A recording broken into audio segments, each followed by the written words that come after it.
Salam and good morning, all my friends, fans, followers from all over the world.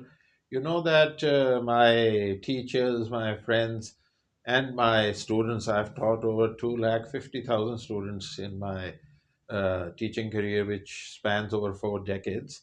And they created a channel for me recently at their insistence, which they call Better Than Shakespeare. Now, I told them that please change the title, but they insisted on having this. So I guess now I'll have to live up to what this name implies, the name of this channel, Better Than Shakespeare. And although I'll continue to keep on making and sending to you my original poetry and videos on my poetry on all sorts of topics, spontaneous and which you have liked from time to time all over the world. But today I'd like to pay tribute to William Shakespeare.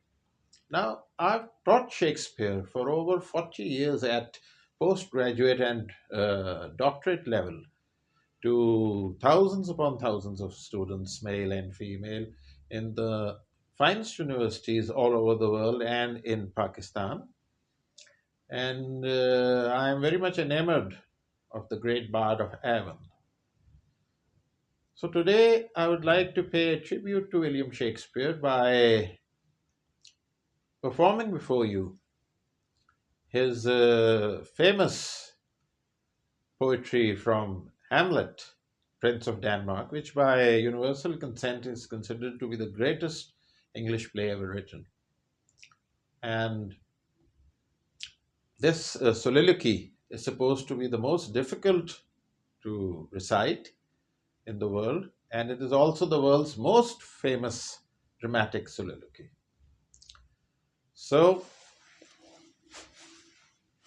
folks, I love you, and here, especially for you, is William Shakespeare's To Be or Not to Be. To be or not to be, that is the question. Whether it is nobler in the mind to suffer the slings and arrows of outrageous fortune, or to take arms against a sea of troubles, and by opposing end them, to die, to sleep no more.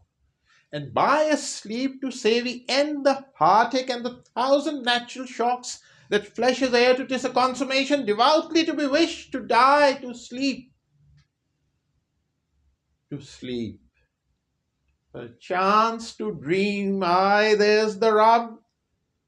For in that sleep of death, what dreams may come when we have shuffled off this mortal coil must give us pause.